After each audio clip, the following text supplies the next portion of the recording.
Let's be real. Pretty much all of us want to be financially successful, right? We work hard, we try to save, we invest. But what if I told you the single biggest factor in building wealth isn't your IQ or your salary or some complex investing strategy? What if it's all about how you act? Okay, let's dive into this really powerful idea from Morgan Housel's fantastic book, The Psychology of Money. And boom, there it is. That's the core idea right there. And it changes everything. It's not about being the smartest person in the room. It's about your behavior, your habits, your patience, your ability to handle your emotions. These are the things that actually control your financial future, way more than any fancy spreadsheet ever could. So, how are we going to break this down? Well, we're going to walk through 5 huge psychological lessons from the book. We'll start with why your mind is so much more important than math. Then, we'll see why no one is actually crazy with their money. We'll tackle the role of luck and risk, discover why time is your best friend, and finally, we'll talk about the crucial skill of knowing when you have enough. All right, first up, mind over math. This is the big one. The central argument is that how you behave with money is way, way more impactful than what you know about it. I mean, you could be a financial genius, but if you totally freak out and sell all your investments when the market dips, well, all that knowledge is pretty much useless, isn't it? And this all falls under the umbrella of financial psychology. It's this simple idea that we are not robots or human. Our decisions are all tangled up with our personal histories, our fears, our hopes, our dreams. So the key takeaway here is that traits like discipline and patience, especially when things get scary or boring, are what really build wealth in the long run. Okay, so building on that, let's get into an idea that I think fosters a ton of empathy. No one is crazy. What this means is that every single financial decision a person makes, no matter how weird it might look to you, makes perfect sense to them. It's all based on their own unique experiences with money. And you can see this play out so clearly. For example, think about someone who grew up in poverty. For them, money might represent immediate survival, so stuffing cash in a savings account feels like the safest, smartest thing in the world. But for someone who grew up with wealth, they might see the stock market as a totally normal tool for growth. Here's the thing, neither person is crazy. Their life has just taught them a completely different yet equally rational lesson about what money is for. Now for a topic that, let's be honest, can make us a little uncomfortable, but it's so important. The role of chance. Here's the hard truth. Our financial success or failure isn't just about our own hard work and smart decisions. There are massive outside forces at play that we just can't control.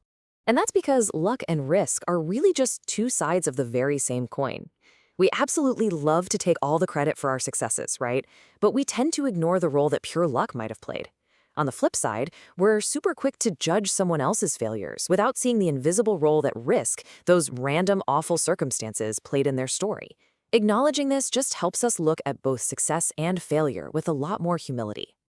All right, let's switch gears to one of the most powerful forces in all of finance. And it has nothing to do with being a genius. It's all about time. Specifically, it's about the quiet, almost magical power of compounding. And it's all driven by one incredibly simple behavior: patience. So how does it work? Well, it's actually pretty straightforward. You start with a small investment. That investment starts to grow. But then, and this is the magic part, that little bit of growth starts earning its own growth. This cycle just keeps repeating. Quietly, slowly at first, and then it accelerates until the results are just explosive. It's not about making one brilliant move. It's about giving your money decades to do its work. Time, not timing, is the secret ingredient. And that brings us to our final and maybe the most profound lesson of all, the goalpost of enough. This is where we move beyond the numbers and get into the philosophy of money. It's all about fighting that dangerous, never-ending desire for more. And man, is this a tough one.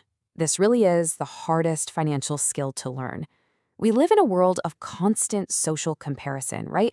There's always someone with a bigger house, a nicer car. This pressure makes us feel like we never have enough, and it can push us to take bigger and crazier risks with the money we've already worked so hard for.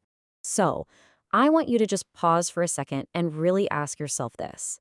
What are you risking? Your reputation, your freedom, your peace of mind, for a more that you don't actually need. So look, the point of enough isn't about giving up or being lazy. It's a strategic move. It's the point where you can say, you know what, I'm good, and start protecting what you've built from the foolish risks that hunger for more will eventually trick you into taking. This all leads to a really critical distinction. Getting rich, that can happen from a bold risk or just plain luck. But staying rich, that's a completely different skill set. It takes real discipline and a healthy dose of humility, because overconfidence is probably the #1 reason people lose the wealth they worked so hard to get. So when you boil it all down, what are the real drivers of wealth? It's not some secret stock tip. It's these timeless human behaviors. It's the patience to just let compounding do its thing, the discipline to not make emotional decisions and to keep your spending in check, the humility to know that you're not invincible, and of course, the wisdom of thinking long-term instead of chasing quick wins. And that leaves us with one final thought, a question for you to take with you. When you look at your own financial life, is your plan built on trying to predict the future, or is it grounded in these simple, powerful, timeless human behaviors? Because at the end of the day, that is what's going to make all the difference.